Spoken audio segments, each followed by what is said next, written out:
Traveling when the Friday come back. Wanna have trailhead full of Sunday. I met a strange lady, she's made me nervous. She took me and gave my breakfast, and she said, do you come from the land down there? While the glow and my plunder. Can't you hear thunder? You better run, you better take cover. Do you come from the land down there? While the wheel and my plunder. Can't you hear thunder? You better run, you better take cover. You better run, you better take cover.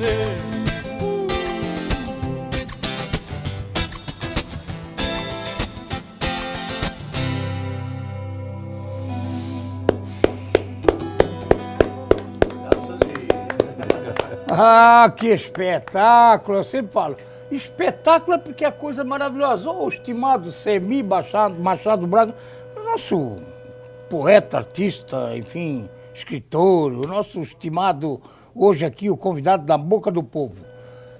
E esse estimado Baby Felizardo, lá do coração do estado de Santa Catarina, Poço Redondo fica no coração do estado de Santa Catarina. Talvez a cidade mais central, né, do estado. É mesmo, se olhar no mapa... No mapa é a mais central. É a mais Sul central. eu sempre tive como o centro do planeta, né? Mas Poço Redondo, se pegar a geografia, eu acho que é mais central. E o estimado? E o estimado? Grande artista, grande artista. É comovente. Você que viaja aí, Brasil, mundo afora, fazendo as demonstrações dos seus quadros, que nós vamos falar agora, dos seus livros, enfim. Você deve ter visto muitos músicos fantásticos pelo mundo afora, né?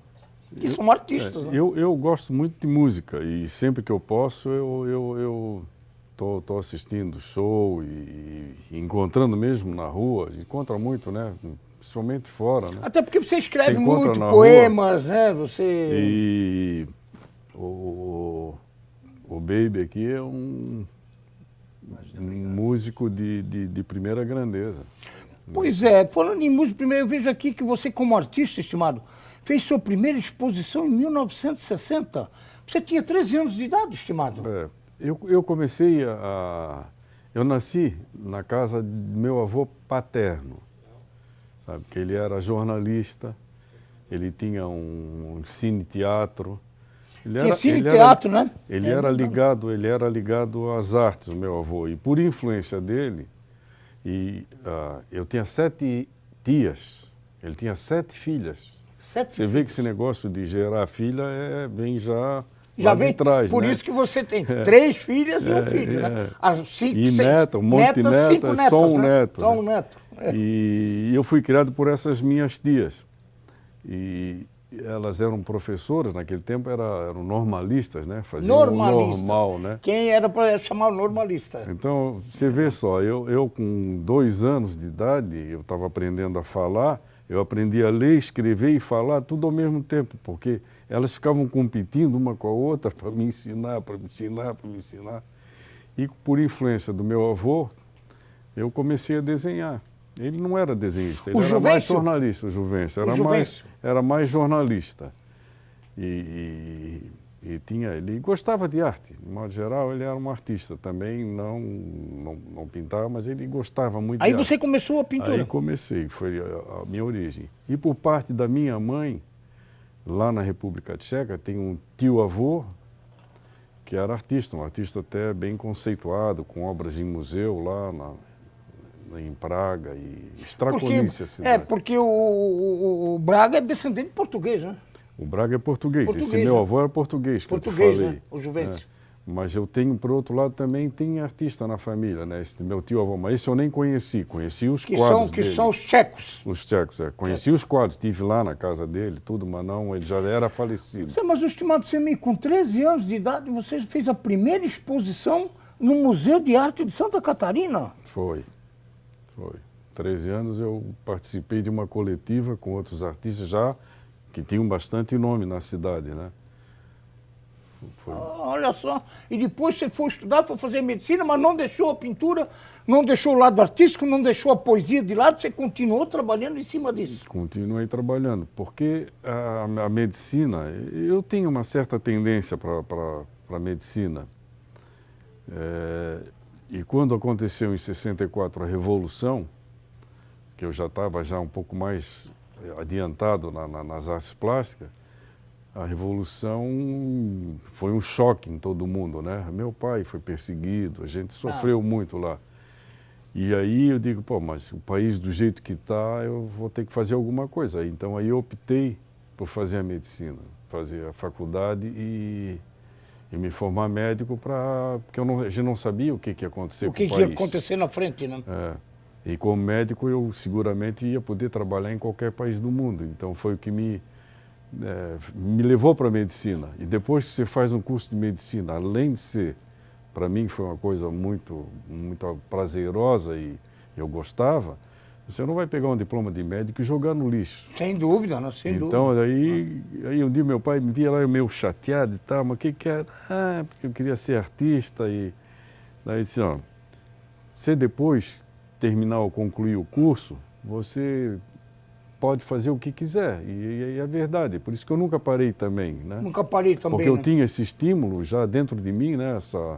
O dom, vamos dom, dizer, tem se o dom existe também, né? isso, mas essa facilidade, vamos dizer, para produzir arte e criar, né? O meu prazer maior é criar uma coisa que não existe, né? Isso é que me dá muito prazer. E esse quadro que está aí, dá para nós falarmos desse quadro que está aí? Tá lá, olha lá o quadro. Vamos ver na tela lá, Semir. Se você puder detalhar, deixa ele dar um close aí no quadro. Você vai dizer do que surge a ideia do pintor, do artista, para chegar nessa já vai, ele vai botar mais vamos deixar ele enquadrar lá direitinho. Quer ver? Ali. O que você imaginou? Quando você começa a pintar, imagina o quê? Esse quadro ele foi produzido com um propósito. Foi a capa de um livro de poemas meu. Eu precisava fazer uma capa e aí eu criei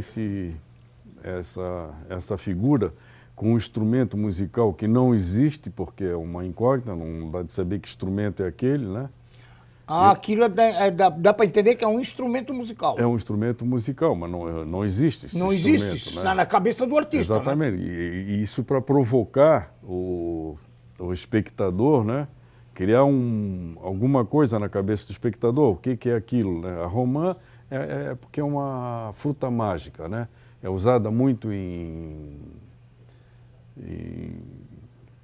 não é ritual, mas tem as 3 sementinhas de romã no fim do ano, tem um monte de superstição que envolve a romã. Exatamente. É uma fruta mágica, né? E a romã está na mão, pelo mágico que ela representa, o instrumento é um instrumento inventado que não existe.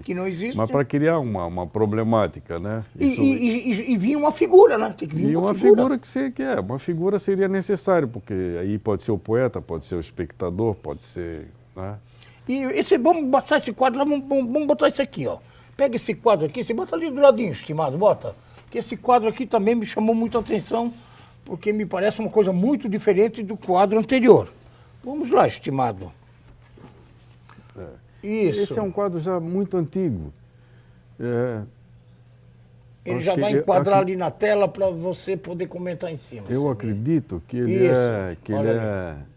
é um quadro dos anos 70, 80. O que você imaginava ali quando você estava pintando? O que eu imaginei nisso aí é o seguinte, nessa época tinha muita guerra no mundo, né? E eu fiz uma pesquisa, parece que naquele momento que eu fiz a pesquisa, existiam mais de 40 guerras no mundo. Então, aquilo ali representa, pode ser um anjo, pode ser uma pessoa mesmo, com a terra na mão, e aquele vermelho, o globo ali, né? E aquele vermelho escorrendo seria o sangue. Das guerras. Que seria as guerras que existem espalhadas no mundo. Essa é a concepção. A concepção do quadro. Que espetáculo, né? E isso tudo vai vindo conforme a pintura vai se desenvolvendo, né? Está na cabeça do artista? Ou você sonhou, imaginou à noite? Porque o artista trabalha muito à noite, é? Não necessariamente, eu já fui mais da É? noite, eu já fui mais da noite. Agora eu tenho dormido, quase nem tenho dormido, porque com o passar do tempo a gente vai dormindo menos. Vai dormindo menos, o Vai cara vai ficando mais dormindo velho, ele dorme menos, né, estimado? Mas eu não sou muito da noite, não. Eu trabalho até meia-noite, E máximo aí, uma hora. descanso que é possível, mas 4, 5 horas da manhã já estou mandando zap pros amigos. Cedo já estou... Vamos lá, vamos ver esse quadro aqui, que eu achei esse quadro aqui. Tem uma igreja, achei uma maravilha isso aqui. Boi de mamão, achei um espetáculo. Vamos lá, vamos ver o que o estimado... Esse quadro aqui, ele faz parte de um livro que é a Poética do Boi na Ilha de Santa Catarina. É um livro virtual, deve estar na internet, já está público. E o que eu fiz? Lá é a Igreja da Lagoa da Conceição, lá Essa atrás... igreja existe lá ainda? Existe. Na Lagoa da Conceição? Existe, Igreja da Lagoa da Conceição, lá atrás é a Lagoa. A lagoa lá atrás. E aqui na frente, no primeiro plano, é a Bernúncia e um boi de mamão. A Bernúcia e o boi de mamão. Que eu me apropriei dessas figuras do folclore, né? E localizei na Lagoa, né? Mais ligada à estética do boi, né? O boi de mamão ele tem uma estética muito peculiar, muito diferente. E tem uma coisa muito a ver com o manezinho da ilha? Tem, mas existe boi Brasil afora. Existe no boi de Maranhão mamão Brasil tem, afora, né? Pernambuco tem, mas não como o nosso é diferente. E os estudiosos dizem que isso aí é uma das manifestações mais autênticas do brasileiro, é o boi de mamão. É o boi de mamão. Que não vem importado, porque a gente tem outras manifestações. O boi de mamão é bem nosso. É bem nosso. É bem nosso. Segundo alguns autores que eu li, é uma das poucas manifestações que só existe no Brasil, não tem em outros lugares do mundo. Essa tradição ainda perdura lá em Floripa, porque antigamente a gente via muito isso até nas nossas localidades. E hoje a gente percebe isso muito pouco. Parece que é uma cultura que está em desuso, dá essa impressão. Então, a cultura, de um modo geral, no mundo está em desuso. Está em desuso? Essa que é a verdade. O que eu sinto por aí é que nós estamos passando uma idade média nas artes de um modo geral. De um modo geral, né? De um modo geral. Sempre tem um artista aqui, outro lá, um escritor que cria alguma coisa bastante original. Mas, de um modo geral, onde se anda, tanto nos Estados Unidos como na Europa, está muito ruim a qualidade dos artistas. É o que eu tenho percebido, assim, nos últimos 10 anos mesmo, é uma tragédia. A nível de incentivo, os governos, independente se é municipal, estadual, federal, eu estou falando mais a nível do Brasil, claro, mas você viaja o mundo apresentando seus quadros, seus livros, mas os incentivos, existem esses incentivos? Ou a Lei Rouanet é só para aqueles artistas ganhar um monte de dinheiro para ir fazer show, aquele monte de dinheiro e depois fazer política em cima disso? Como é que é isso? Era o que eu ia te falar. O dinheiro existe. Acontece que o dinheiro não chega no artista. Não chega no artista. Esse é que é o problema. Chega naquela meia dúzia de artistas que depois ficam a serviço da política. Dos políticos, né? Isso é que é a grande tragédia no Brasil, né? A lei é ótima, ela é perfeita, mas eu tenho 50 anos de arte.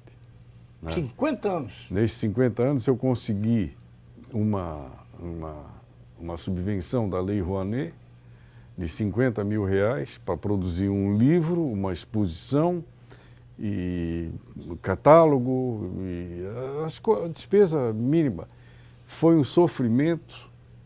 A prestação de contas daquilo foi mais complicado ainda. Para prestar conta daqueles 50 mil? Se você pegar um táxi para poder resolver um problema, se você não tiver nota, você já te glosa e você vai ter que pagar depois. Vai ter que pagar porque se não tem comprovante, já entupiu. Tem que ter de tudo, de cada coisa. Então, isso uma única vez que a gente conseguiu... Então, na verdade, os governos dão pouco incentivo para o artista no geral. Não dá. Não dá, ou não tem... Não considera. A qualidade intelectual dos nossos políticos é bastante ruim, né? Eles não descobriram ainda que a originalidade, o novo, ela só vem através da arte.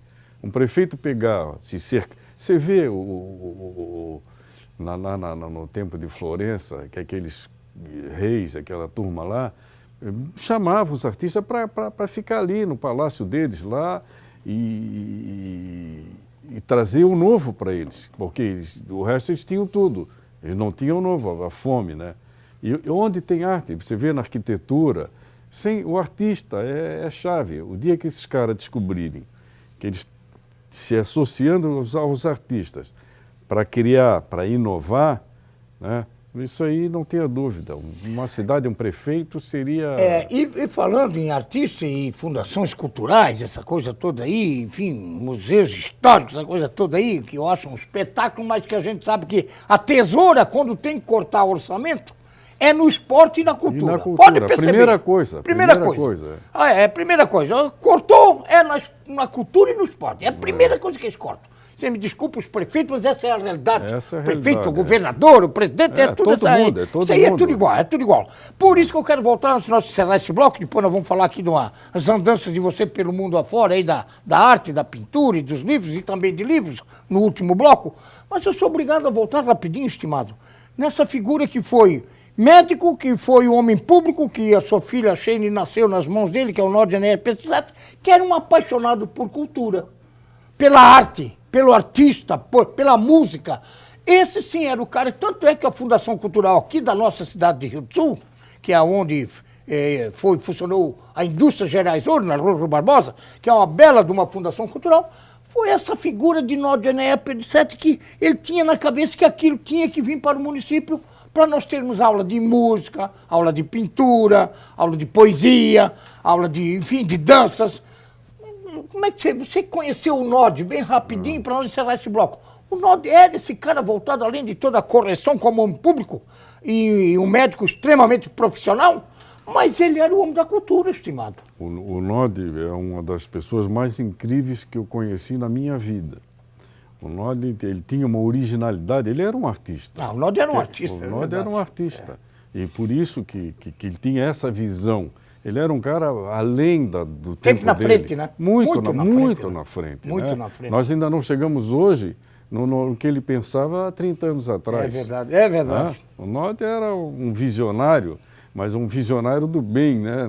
Visionário do bem, é bem lembrado. Então é incrível. O Nod, fui muito amigo do Nod, eu gostava muito dele. Tomei alguns uísques com o Nod. O Nod realmente teve uma história bonita, eu sempre digo, infelizmente ele foi muito cedo. E hoje, nos dias de hoje, essa figura tinha que estar no nosso meio, infelizmente não está. Baby, vamos ao nosso estimado, uma música fantástica. Aquele meu amigo lá do Cantagalo, Arnildo Chinado, aquele Baby lá é um show, uma musiquinha pra mim. Vai lá, Baby! Numa folha qualquer eu desenho um sol amarelo, e com 5 ou 6 retas é fácil fazer um castelo. Com um lápis em torno da mão e me dou uma luva, e se faço chover com 2 riscos tem um guarda-chuva. Se o pinguinho de tinta cai num pedacinho azul do papel, num instante imagino uma linda gaivota voar no céu. Vai voando, contornando a imensa curva, norte e sul vou com ela, viajando Havaí, Pequim ou Istambul. Pinto um barco à vela, sempre navegando, é tanto céu e mar num beijo azul.